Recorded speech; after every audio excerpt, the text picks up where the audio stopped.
Gəlin sizə bir şey sadə və sərt şəkildə deyim. Əgər pulunuz yoxdursa və pul qazanmaq istəyirsinizsə, sizin utanmağa da haqqınız yoxdur. Nə bilim, gedin qapını döyün, zəng edin, e-mail yazın, mesaj yazın, insanlarla əlaqə qurun, qısaca satış etməyə çalışın, yəni hərəkət edin.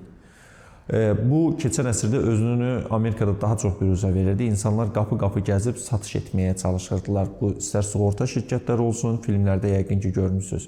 İstər travel şirkəti olsun, istər hər hansısa məhsul. Hətta McDonald's-un qurucusu Ray Kroc, McDonald's-un əsas ilk filialından gedib çatana qədər milkshake aparatı satırdı qapı-qapı gəzib. Və belə deyək, o restorana getməsinin də səbəbi onların birdən-birə çoxlu milkshake aparatı sifariş vermələri idi ki, o sadəcə o marağa ora getmişdi ki, görüm nəyə görə birdən-birə bu qədər sifariş veriblər. Yəni, heç bir şey təsadüf deyil, sadəcə o siz hərəkət etməlisiniz.